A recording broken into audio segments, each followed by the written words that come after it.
kind of a title, eye-catching name, Mother Nature Bleeds Too. We're really today looking at period poverty from a holistic angle. When we think about period poverty, we normally think about issues of education, affordability, and accessibility. But IAD's aim is really to promote a holistic and intersectional understanding of period poverty and its consequences, and which includes access to products and information about products that are safe for the body and the planet, that are regulated by our government. So this panel really probes the audience to investigate the holistic consequences of period poverty that often go unexplored, and to think about their role in reducing period poverty and advocating for menstrual dignity. So with that, I would like to pass it over to my incredible panelists here, just to share, if you guys could just share a little bit about yourselves and where you're joining this conversation from, and kind of what perspective, what context you come into this conversation from. Rachel, if you'd like to begin. Sure, no problem. I'm Rachel Heger. I'm the National Director of Affiliate Outreach for I Support the Girls. I'm based in Indianapolis, but our organization is in the DC area. We're a global NGO in 59 different cities around the world. And we collect and distribute new and gently used bras and menstrual products and other essential toiletries to a variety of vetted nonprofits that are serving women and girls and menstruators in need. Since 2016, we have donated over 13 million products to 2,800 different organizations, and more every day. So I'm thrilled to be here today. Hi everyone, my name is Mansi. My pronouns are she, her. I am a third-year law student at the University of Edinburgh, and this year's co-director for Sanitary. So Sanitary is a social enterprise. We're under Enactus Edinburgh, based in Edinburgh and also in India. And we mainly tackle the issues of period poverty and also the stigma surrounding menstruation. Our solution to these problems is through the sales and production of our innovative reusable menstrual pad, which is produced in Jaipur at our community center, which is the Har Shakti Center. And yeah, I think that's just a bit about Sanitary. And I'm the co-director this year, along with Hannah. She couldn't join the call today, unfortunately. But yeah, we have a team of around 15 students, all based at Edinburgh, working together with our project partner in India. And the operations in India are led by Ishu, who is also the director and just handling everything in India in terms of production. So yeah, that's just a bit about Sanitary. Wonderful, thank you so much. And just for our audience who's here with us now, feel free to write any questions you have in the chat, and we can get to them later as well. We would like you to be on mute, but that said, this is an informal conversation, so please reach out and engage. So kind of jumping into our first section, when I was mentioning we're approaching period poverty from a sustainable, holistic, intersectional angle, these kind of buzzwords that we're seeing. I was wondering if you could expand on any of those kind of buzzwords, and maybe, and in the context of the work that you do, and in the context of the roots of period poverty and solutions to period poverty. So what does a sustainable approach to period poverty look like? What does that care about? And feel free to just jump in.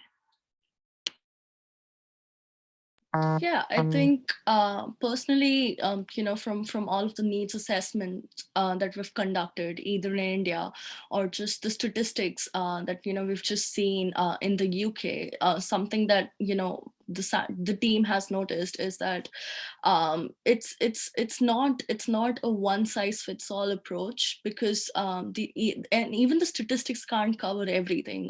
It's just that even back in India, the statistics, they do exist. Only 36% of women are said to use menstrual pads or any menstrual products, because the rest of the women, especially in rural areas, they're said to use a lot of either cloth dirty cloth, rags, leaves, which is of course can have really harmful effects to the body as well. But even this information that just comes that's kind of available to us, it's really very different, actually in the ground, because there are so many different states. It's just so different all over. So I think personally, it's just it's what we've realized through the production, or just like by reaching people, by talking to more people. It's just that things are so different. They can actually vary from like village to village, and that's also got to do a lot with the societal practices, the taboos that may exist in different communities, different regions. And also so the term period poverty, of course, we use it a lot. I'm pretty sure that everybody on the call today, they may know what poverty actually is. But something that's not reflected in mainstream media is that period poverty is just not about inaccessibility to products. It's also about how you manage menstruation, so how people are managing their menstruation. And something that's really important for that is, if they have safe and hygienic places to use their products. It does not just end if you have the product or not. So products do need to be accessible, but something that's also really relevant is, if you have these safe and hygienic places to use these products, especially if you're talking about India, in villages where a lot of houses don't even have the kind of infrastructure that can support private toilets for especially women. That's something that's really concerning as well. So that's something that's one aspect of period poverty, I'd say, that's often like not looked at, but it needs like much more research, much more attention, I'd say. Yeah, I echo a lot of what Mansi just said, especially when it comes to not one size fitting all. And we see that even within the US, and different states, different cities, and different communities have different preferences and different needs. I think another kind of aspect, in a way that I see it as being a little bit more intersectional, and also something that's, to me, making it into more of a holistic conversation, is having more conversations around it. And not necessarily just with folks who are already, like screaming into the void, right? Like talking to other folks who are already up to speed on period poverty and on this. But I think it's also really important to bring in maybe people who are not menstruating, including, folks who identify as men, children. I'm a mom. And, so it's one of those things that it's not a mystery around here. It's something that has been talked about basically since day one at my house. And so I really do think that education and conversation around it kind of helps demystify and destigmatize. And so those are things that, we can kind of do to be able to help out and to expand the conversation. And so, those are things that are, really important to us at I Support the Girls. And again, just a really big thing for us, especially when we're distributing products, because yes, of course, you have to have legislation. You have to have, those big, like, institutional changes around in order to make real long-lasting change. But there's also things that you can do, on a small scale in your own backyard, even if you don't have the, huge capacity or time to be able to go out and lobby, or, really make, or run for office, or, make those changes happen as well. So being able to provide smaller, more bite-sized ways to help out folks in your backyard, I think, is also super important. You both are touching on really, really important elements of period poverty that, and ramifications of period poverty that we really don't think of, and how highlighting different concerns as well, and how everything, it really is so culturally based, and it's based on what's going on in that situation and what's available, and how solutions in some places aren't always solutions that are effective in other places, and in some ways can also be counterproductive. I thought it was really interesting, you both kind of touched on that and ending period poverty, an effective end to period poverty that has all of these characteristics that we've been describing, is one that provides benefits not only for those who menstruate, but also for those who don't menstruate. So I was wondering if you wanted to talk more on that. So how, I know this is kind of straying from where we talked about, where we had originally discussed about, but I was just wondering if you would describe a little bit about like what kind of benefits, kind of these aspects of period poverty, we've talked about, sanitation and hygiene and health, but kind of what other, by carrying, by applying, a sustainable approach, who else does it affect? I'll go ahead and start with that one if you don't mind. I think that a big thing, and especially pre-COVID, I did a ton of lecturing, talking to a ton of different types of audiences, and different groups of people. And oftentimes I would talk about the price of managing your period to maybe a group of like retired folks, maybe women who haven't had a period in, 20 years, or, and men who have probably never had periods. For them to realize just the cost of a box of tampons. And I'm like, this, for 1 month, for one menstruator. And if you're a single mom and you have a few teenage daughters as well, that really adds up. And so I think to just kind of open the eyes of basically other folks who would not even have menstruation on their mind, even if they're not raising daughters or managing a period themselves, it's still the kind of thing that gets in front of mind, that then when it comes to the time of a Christmas food drive or some sort of donation campaign and things like that, that they can be like, yeah, you know what, I'm going to pick up paper products because these are really expensive, and in the US they're not covered by any sort of government assistance, and in most states, mine included, they're taxed as well. And so to even just have that on the radar and be able to talk about it to folks, to 60-year-old men, is one of those things that really, I think, kind of puts a bug in their ear and gets them thinking about things that they haven't had to think about before. And also just realizing that it's not so scary to talk about. So, I never want to make anyone uncomfortable. I've hosted drives with folks, everyone from little Girl Scouts to, middle schoolers. And when they come and they bring in their donations, middle school boys come in and they have it like wrapped up like Chinese food, right? Like it's in a box of pads, will be inside a grocery bag, and then it'll be double wrapped inside a plastic bag and stapled. And I'm like, what's in there? They act like it's like a bomb. And it's like, and I just pull it out and throw it on my desk. It's like, would you be acting like this if this was shampoo, right? Or like bars of soap? And they're like, well, no. And I'm like, so is it just because like girls use these things sometimes? Like, is it just because you don't use them that this is all of a sudden so like weird to you? And then we kind of have a conversation around that, and it's a big thing. And so I think that when you just start to realize and put it in the same conversation as toilet paper or paper towels, which I tend to do, that it's just a thing that you use, that like you would like to see in your bathrooms, you notice when it's not missing and you need it. It's one of those things that it kind of just takes a little bit of the stigma and the mystery out of it. And so, if we just talk about it as like a normal bodily function and as a thing that happens to people, and, go from there, I think that it really, kind of, demystifies and makes it more accessible. And I think that with that approach, I think that people who aren't menstruating yet, or maybe never will, kind of also can, kind of see where we're coming from there.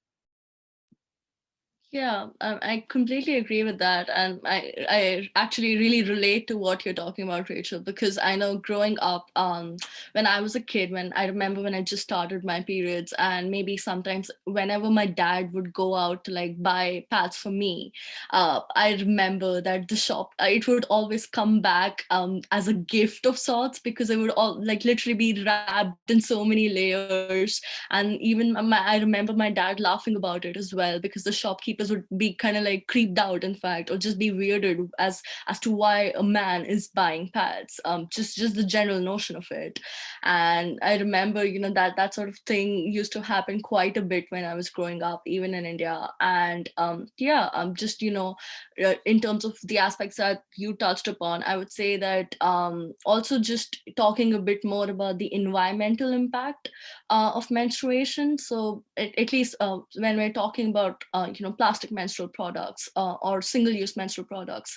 It's really tremendous. I mean, this is something that a few years ago I never even thought about it, but a single plastic bag can literally take up to 500 to 800 years to actually decompose. And in India, the statistics are so scarce because around about 9,000 tons of menstrual waste is produced in India per year, which is quite a lot. And of course, it has really significant impacts on processes like waste management, and how would the class menstrual waste as, because I remember in whatever collaboration. So I remember Sanitary was having a call with somebody based in Andhra Pradesh in India.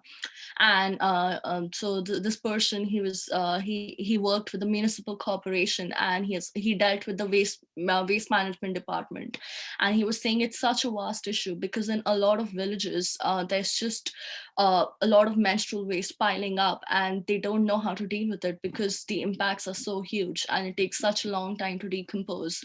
And even the governments, or even the state governments, they aren't even they quite confused as to what to do with it.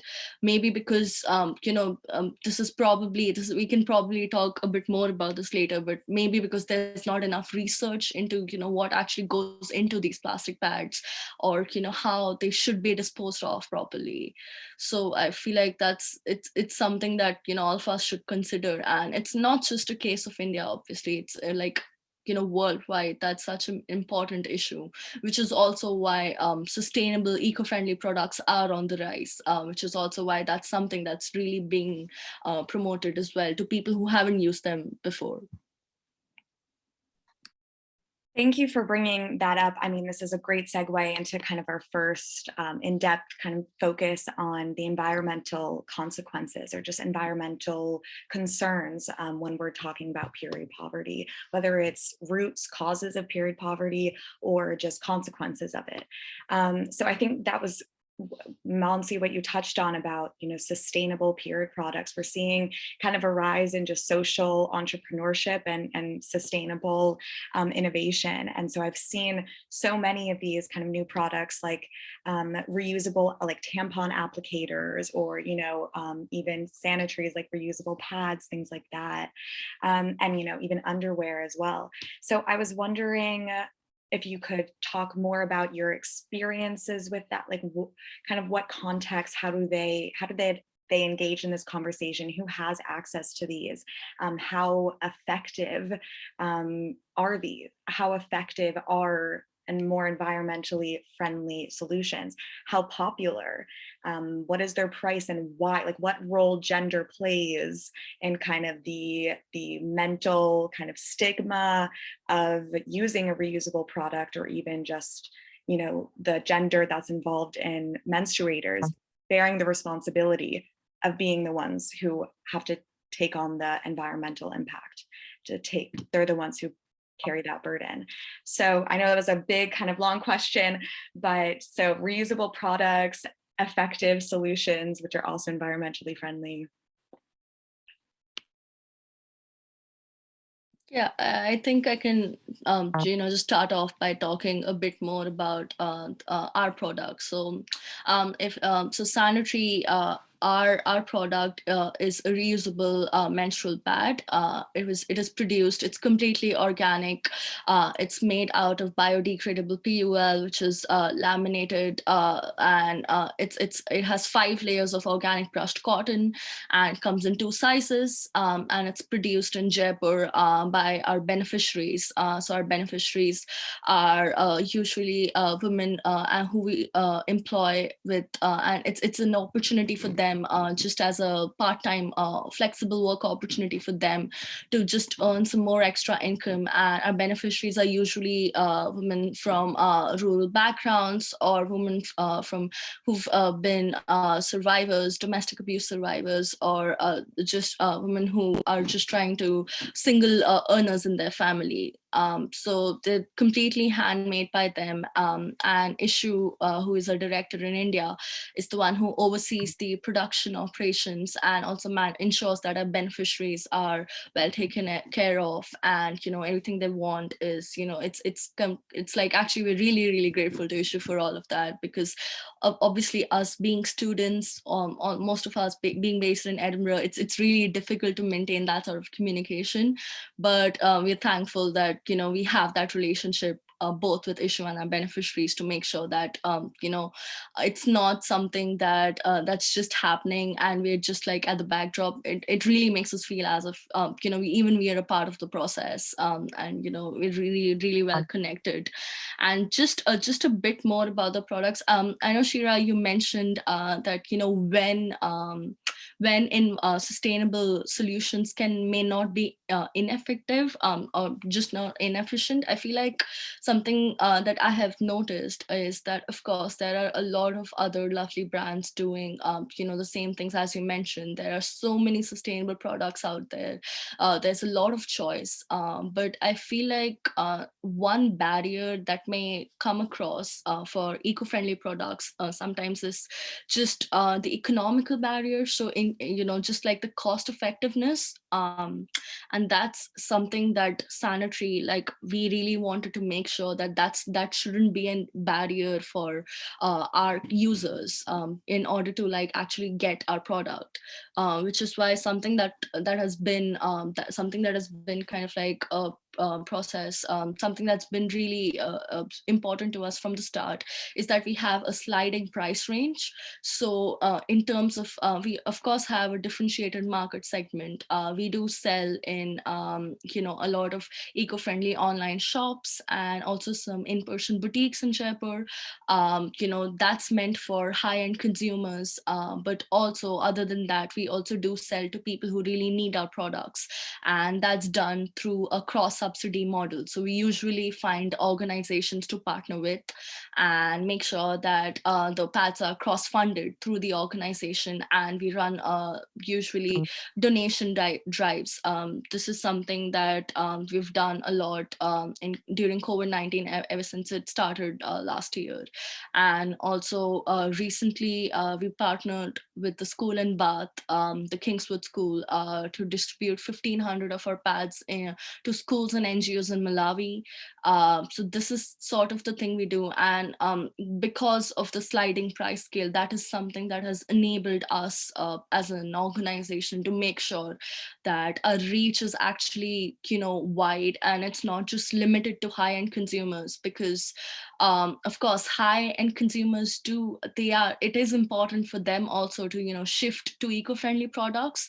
But again, I feel like Sanitary, as an organization, we try to operate on a double bottom impact. So it's necessary to balance out the fact that the environmental aspects of menstrual waste should be obviously lowered, but also at the same time we do also need to make sure that the large percentage of women who are still not using any proper, who still don't have access to proper products, are the ones who are able to get it as well. So it's yeah, I would say it's just a balancing act for most of it, because it's I guess that just kind of like circles back to how holistic any approaches, any methods that we take, even we learn from our competitors as well. There are so many other sustainable brands out there, either based in the UK or based in India, and they're all doing such amazing work. And this is one thing that we noticed, that most of them have this in their brand philosophy, that it should be a holistic approach. It shouldn't just be tackling an issue just from one side, because it is so multidimensional. I feel like I was just like rambling on, but I hope that made sense. It totally does. And I can, definitely co-sign a lot of what you just said. There's a lot to talk about when it comes to reusables. And there's so many different options now, like more than ever before. And I do think that there has been, even in the past 5 years that I've been with I Support the Girls, I've seen an increase in both choices, but it also in folks requesting them as well. And especially when it comes to period underwear and to menstrual cups are really big ones. And a lot of times, people ask like, why aren't you only distributing reusable products? Why not? And a big thing that comes to, that we have to say a lot of times is that, whatever people's personal choices is where we're trying to meet them. And so it's one of those things that every single period product, whether it's reusable or whether it's disposable, has pros and cons, right? And there isn't one perfect product for every single menstruator. And so we have to be really mindful of that. So if folks are on the street and they don't have access to laundry facilities, or they don't have the ability to boil a cup after every cycle, that's a big burden. If folks, especially culturally, a lot of folks don't do things that are insertable. So that also takes, a cup and a lot of these, applicatorless tampons out of the equation as well. Period underwear is incredible, but it's also very pricey, and you need to have several pairs for an entire cycle. These reusables, you also need to be able to hold on to them cycle after cycle. And so folks don't have the ability to maintain their belongings month after month. That can also be, a barrier there. So for us with I Support the Girls and with our 2,800 different organizations that we serve, we really want to make sure that the folks receive what their clients need and what they want and what they use, and also what the organizations have the capacity to handle, whether it's education, or when it comes to storage or laundry or any of these other things. And so, the advantage for folks who are able to, manage their period however they'd like, can go ahead and try something new with very low risk. It's no big deal for me to go to the store and pick up any variety of pad, tampon, cup, period underwear, whatever that I want to try, and just kind of see how it works. And I will admit in this work, I have tried absolutely everything I can find because I feel like I need to. And plus I think it's kind of fun. And my cycle also, I'm very lucky. My cycle is really manageable and pretty much a piece of cake to deal with. But I'm also respectful that not everybody is in this position. And so I think that that's something to really, really be aware of and conscious of, that we don't just bulldoze, right? And that we don't just say, this is the solution for everybody, and here's what you need to do. And so for me, and with I Support the Girls, it's way more of a conversation that has to happen. And again, it's one of those things that when folks are given choices, to us, to me, the opposite of poverty isn't luxury, it's choice. And a lot of folks don't have a lot of choices if you are impoverished. And so for us to be able to say, hey, what would you like to use? What is your preferred choice here to manage your period? And then to be able to provide that, I think goes really, really far. And so that's, kind of how we approach. But I am always excited to see new things on the market, because there's more stuff for me to try and more, innovation, more brands out there. I think it's all super, super good.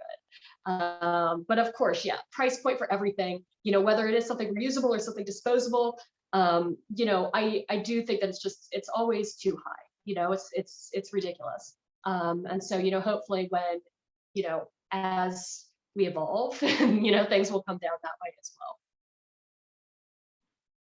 I'm really glad that, you touched on kind of the privilege that is involved in certain experiences of period poverty, and especially about how freedom of product choice and diverse product choice is an integral part of what period poverty of a world that is free from period poverty. So just kind of on a personal level, like even I used to be really just weirded out by reusable pads. And I mean, reusable pads, that's one thing. Like I have constant access to water, soap, and somewhere that I can physically wash it in. So that's an ability that I have. But also, I used to still be so weirded out by it until I used one, and I was like, why hasn't this always been the case? And until I really learned about it and learned kind of what the menstrual waste impacts are, and how the menstrual waste doesn't just hurt the environment, but it's often a lot of women, impoverished women, who have to be dealing with that menstrual waste. So then they face the health impacts of it. So I was wondering kind of, what role does kind of education play, or what role does education play in even how you think about product choice. So it's kind of like what we know about period poverty, what we think we know versus everything else that's out there, and how do you work in all of your diverse communities and communities that require different solutions to kind of spread more education and more awareness. Sure. So I don't have my purse with me, like within reach from here, but my purse is big, and my coworkers tease me because I basically have every single option you could possibly want in my purse, because I'm expecting women to be like, hey, do you have, I just got my period and I was surprised by it. And I want to be able to open up my enormous purse and be like, what would you like? Like, I have one of everything, like what absorbency, what brand, like what style, you want to try cup? Like, here we go. Like, I got it all. And I think that it's really one of those things with education, is being able to touch and see and feel and smell these products. And I think that that's a big thing. It's one thing to look online. It's one thing to look at a cute flat lay on Instagram, but it's another to be able to actually touch it and feel it and see what it is. How big is it? How bulky is that reusable pad? Like, what does that look like compared to your underwear, right? Like, all of those different things I think is really, really important. And so for me, just being able to do that, I have like a cup like that I basically just used back again pre-COVID, going into classrooms and things. I just toss it around, and like, I promise it hasn't been used, but like, see, this is how it can work. Like, this is how it folds. This is how you do it. And so I really do think that that's one of those things that can really, help folks out and provide kind of hands-on education that way. And so, that's the other thing, is that when we can get more of these products into more like mass-produced, mass retailers, I think it also really helps, because then you don't necessarily have to have that, again, that burden of being able to have a stable internet connection and a credit card in order to purchase something online to then have it shipped to a stable address. So if you're able to just walk through your local pharmacy or your grocery store and be able to see these products on the shelves, that's one of those things that, you can kind of explore it a little bit better. And again, also just, especially I think that a lot of the girls that I've met who are younger are just more open and able to talk to their friends as well. And so I do think that we have seen progress in that way, and that they're talking about their periods and what they're using to manage them, way more than, they were, at least I see that, than when I was growing up and getting my first period too. Yeah, definitely. I think the importance of hands-on education, especially, for young girls who still haven't started their period, or, have just started their period, or even, women who may not exactly know about, all of these different factors that go through, with the process of menstruation, is really important.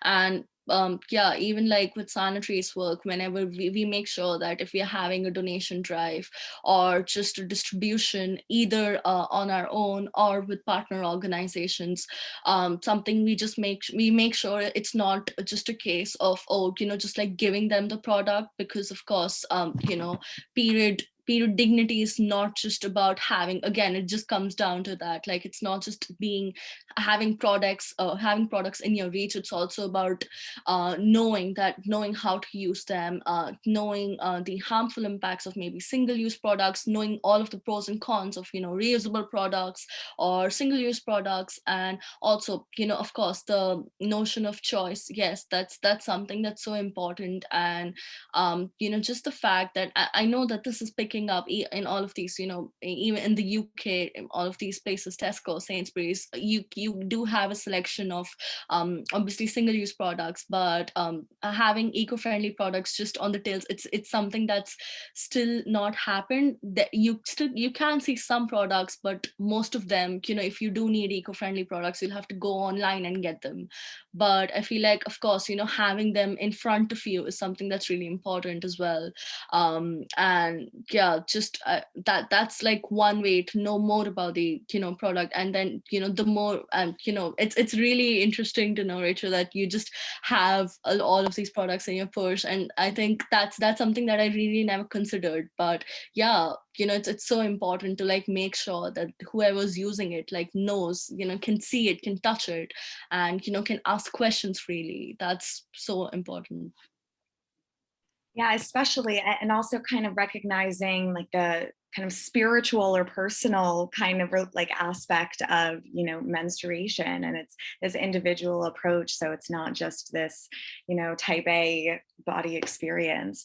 I really loved how you both touched upon kind of like research and design, and kind of how what types of products are popular, and we're seeing, you know, these the major producers, they're producing disposable products that, you know, where there can be like, you know, chemicals and other kind of toxins inside.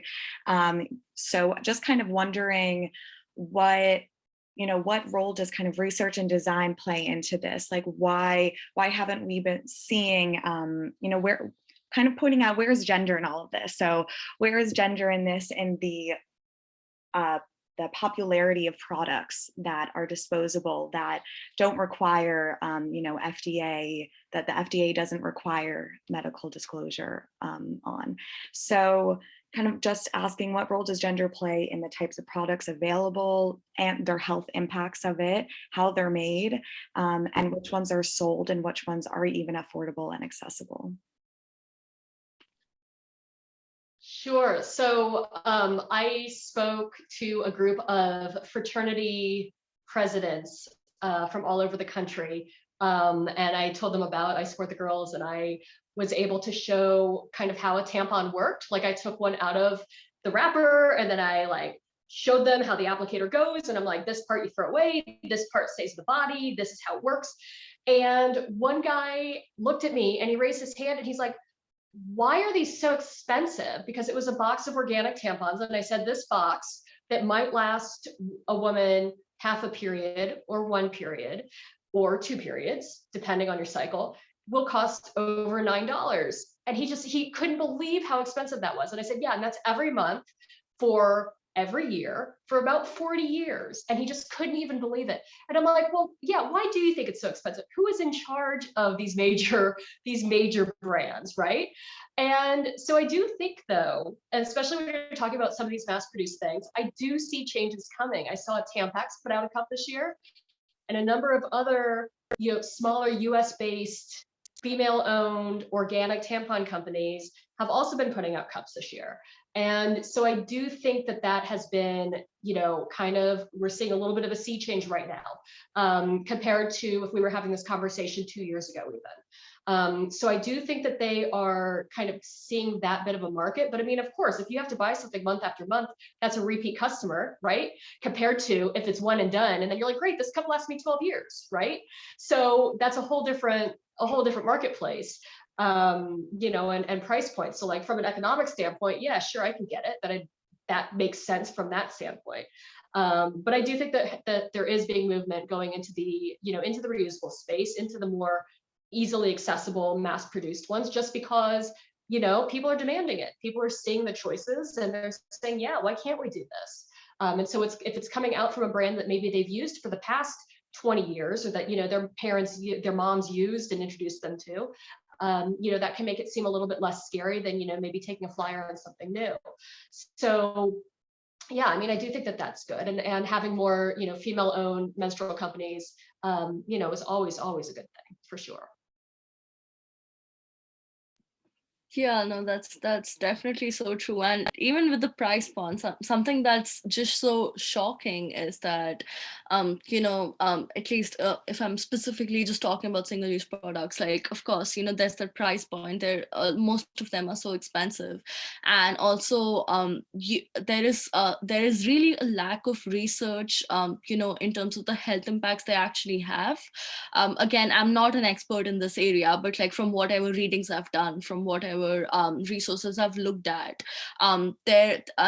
single-use, the chemicals, the toxins used in single-use products, most of them, the carcinogens or even dioxin, is just connected to various cancers or even endometriosis. And of course, when we talk about endometriosis, that's in the UK.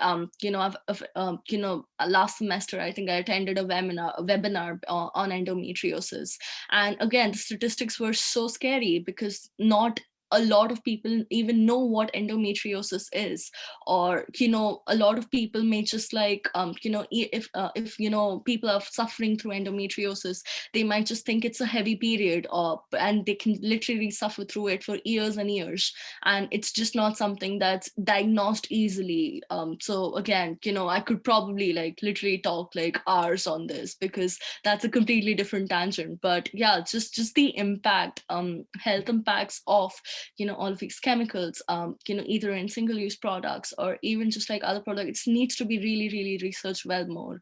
And yeah, that only then will people be, I feel like only then people will also be able to freely have that freedom of choice. Because right now, all we know is okay, these are the products, and even if people who can easily access all of them, it's, I feel like as consumers, all of us do need to know more about what we're using to manage something as menstruation. So yeah.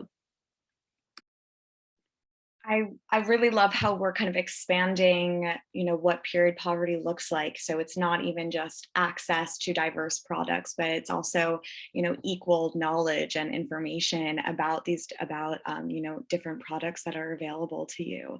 And also, I mean, for me, I just always think about why is there no interest or no desire into making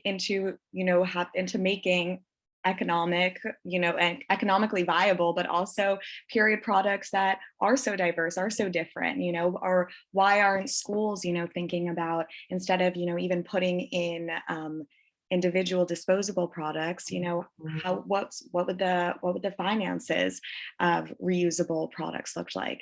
And these are things that, scientists in the male dominated spheres like probably don't think about as much. It's not a prioritized.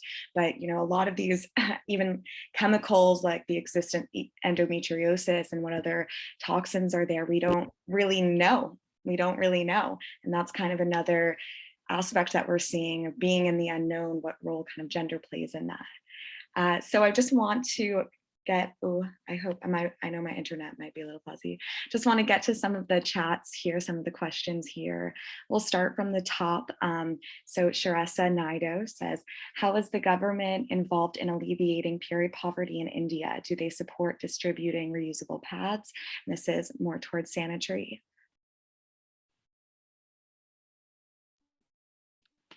I did read that question. It's so basically from our research, what we've understood is that all of these different state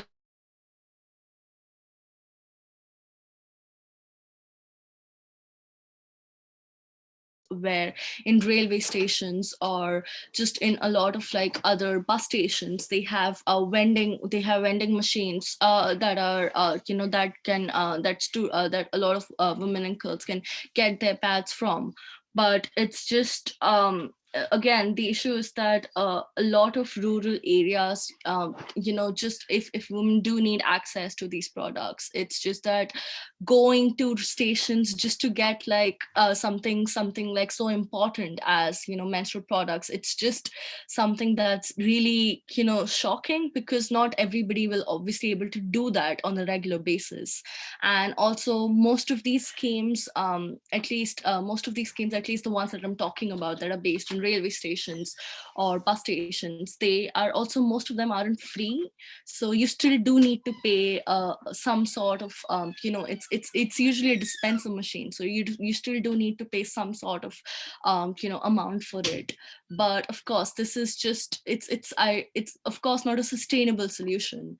And some of the other schemes that do also exist are for children. So in a lot of schools, in especially in South India, there are a lot of state governments do have schemes running where in schools children can get their menstrual products from there. But of course they are single-use ones, and the issue that arises with that is again just the health impacts, because all of the products that are in these schools are also sourced, they're sourced in bulk, and they aren't even any of the branded, even the good brands that are out there in India for single-use products. They aren't even those branded products. They're usually just like made in bulk, just for just for these government schemes.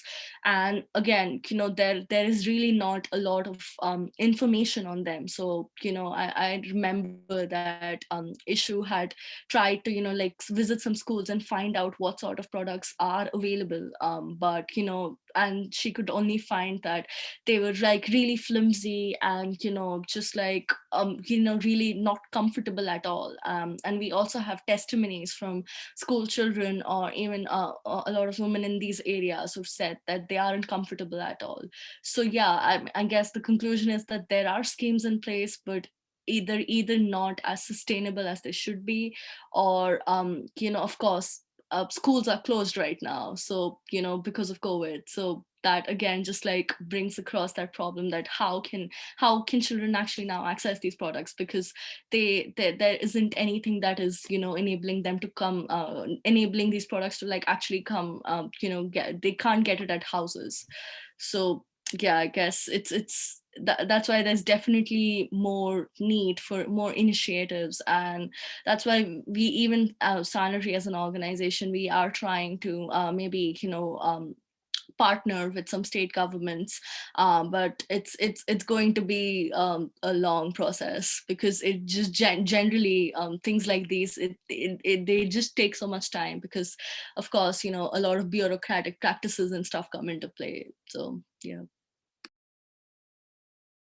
Yep, totally. We're so seeing how COVID affects kind of distribution, or even school per school distribution too. We have, I think the Girl Up in Pennsylvania, the coalition, they're advocating their schools to provide period products in kind of with their lunch, with at-home lunches, because that system's already been set up. Why? That's just an obvious system. So here we're going to go to Carrie Mandy's question. Do you think the education of males about periods is also a factor, meaning their attitudes and treatments of it? And just another question for myself and for everyone who's on this call too. How do you approach men? I mean, we have to remember not all women and girls menstruate, and not all those who menstruate are women and girls. But the majority of men who aren't menstruating, how do you approach them? I can take that one. I do it all the time. I talk about it all the time. And I think that the more that you can talk about it, and the more that you're comfortable with it, and they realize nothing happens when they learn something new. I think that that's the kind of thing that can kind of continue that. And like I said earlier, just being able to put the bug in their ear of the cost, the need, the frequency of these things, and how often they're needed. And I think that kind of opens eyes, and just kind of destigmatizes a little bit, and brings it a little bit more to the forefront of folks. I think learning stuff is always important, even if it doesn't directly affect you or your household. And so that's really been one of those things. I've been doing this work for about 5 years, and I remember when I would show my dad like a very normal plain looking bra, and I'd hold it up and it'd be new with tags, and I'd be like, Dad, this bra has a tag for $86. And he looks at it, he's like, what? And I'm like, I know. And I'm like, this is just one, and you need way more than one. And then it's gonna like, if it gets all weird, or if it doesn't fit right or whatever, then it's done. And he's like, that's crazy, and he's just used to going to the store and buying like a 5-pack, whatever. And so, just being able to bring these conversations up, even to folks who are not trying to be weird about it, but it's those things that you just don't even have those conversations normally. So, for me, being able to get in as front of mind, and in front of as many different kinds of people as possible, who know who we are, what we do, can only be beneficial. Because then when things come up, and maybe down the road in 6 months, they're going, we need some sort of service project. What should we do? And then someone goes, hey, what's really expensive and hard to find? Period products. And then all of a sudden I'm like, yeah, absolutely. And that has happened to us time and time again. over and over and over. And it's so amazing to kind of see that snowball. So for me, invitations like this, and because we don't know who's on this call and who's listening and who you guys know, it's so important because that's really how the word spreads and how we kind of break down these barriers and kind of help end this, or at least move things forward. Yeah, I completely agree with all everything that you said, Rachel. And also I feel like education and having conversations from an early age, should, like, right from, I think schools also do have an important part to play, because this is something that I didn't have. I remember when I was growing up, whatever conversations we had about periods in schools, through our teachers, it was always, I remember they would, like, actually tell all of the boys in the class to go out, and they would just, like, ask the girls to just sit in and then talk about it, and even if it's the smallest thing ever, even if it's just about, oh, okay, you need to know how to dispose your pads in the washrooms. Even for something so small like that, they would, like, ask all of the boys to go out of the class, so that it could be something that is just for us. And they would just, like, go out just, like, giggling, because they would obviously know what it's about. So just, like, conversations like that, it just needs to be more, not it just needs to be normalized even more, even like things like these. And of course schools do have an important role to play in this as well. And this is something that shouldn't just be excluded from boys at a very young age, because if all children grow up listening to it, normally it's even down the line, it's like the tendency of them being shocked by all of these things, or how, like, just maybe treating menstruation as something that's not natural, or something that's, like, icky. The tendency of this, like, reduces if they already know about it from a young age. Completely. Period poverty and menstruation, it's like veiled in silence. We try not to think about it, talk about it. And when, even like even the wrappers for tampons are made so that you can't hear it, like, kerfuffle around. And I remember that when I would be having conversations with male friends of mine who don't menstruate, I used to be kind of hesitant a little bit too, because my school did the same thing. We had different classes. And then I kind of, like, internalized a lot of kind of that gender stereotypes that I was learning. And then only now I feel it's like I feel like it's my responsibility to talk about how every single explicit detail of my period with some of my male friends. So kind of going to Marina's next question, and we'll kind of end off with this one. Marina goes, I'm definitely interested in the emergence of menstrual cups in mainstream markets, but I do wonder if that upfront investment is difficult for people facing period poverty. I remember being in high school having to save up for one, though it's all I use and totally saved me money now. I know that single-use products are far more expensive in the long run, but I wonder, how can we mitigate the upfront expense of more sustainable products? Yeah, the great question. And you're completely right. Yes. And I have seen, because they have become more popular, and again, literally year by year, they are getting more and more popular.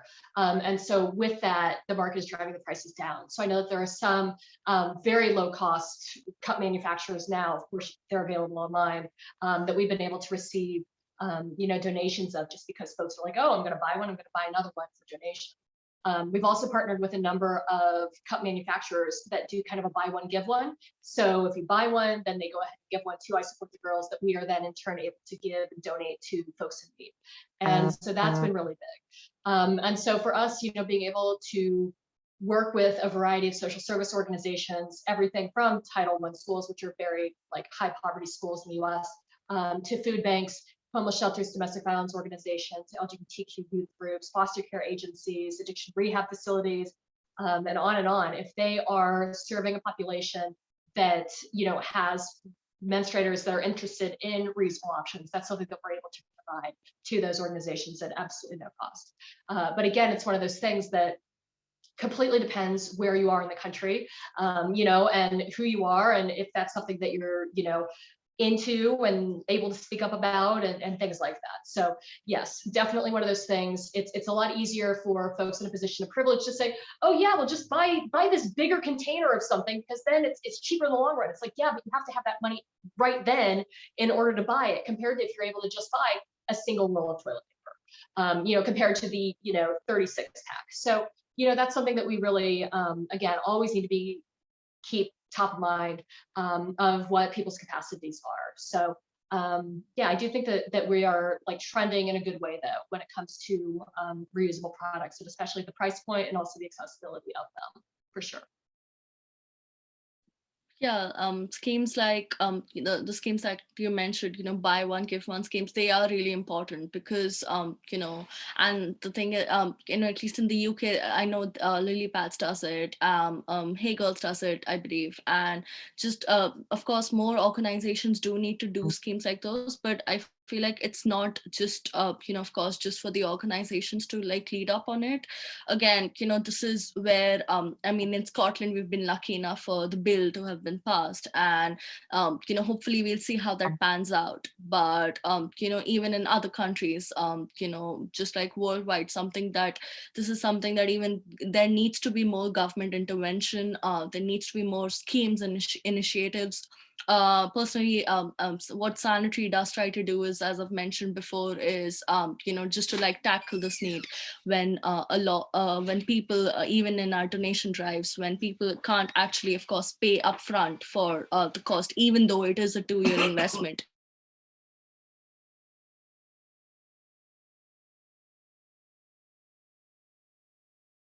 Subsidy model, so that the actual beneficiaries, the actual consumers of the product, they just have to pay a minimum amount. It can be how much ever they can afford. It doesn't need to be the full price of the product, and the rest is funded by the organizations that we partner with. So this is just an example of what we've been doing recently. Trying to do more of it, of course, because outreach has been impacted due to COVID. A lot of in-person distributions have been difficult, but yeah, even as an organization, that's something that we're really trying to focus on. That just because we can't just like throw all of these benefits. Of course, they're beneficial, for eco-friendly. We can't just like tell that, oh, okay, it is a one-time investment. Yes, it is a one-time investment, but as Rachel mentioned, you need to have that money right now. So like, what about the people who don't have it? So yeah, it's really important to make sure that you're aware of all of these different different notions that may come into play, and of course all of it depends on what part of the world you're in. Wow, thank you. Thank you so much, Monsi and Rachel, for such an incredible conversation. I feel like we've touched on so many different elements of period poverty and so many actors who are involved, as well as kind of talked about things that we can do on our day-to-day basis to reduce period poverty and advocate for menstrual dignity. So I want to thank you both for joining us today. Thank you all of those who are watching this live with us. We will be sure to include resources so that getting you guys connected to I Support the Girls and Sanitary. So thank you again, Rachel and Monsi, and thank you all for coming. Thank you Thanks, so guys. much. So fun. Bye-bye. Cheers.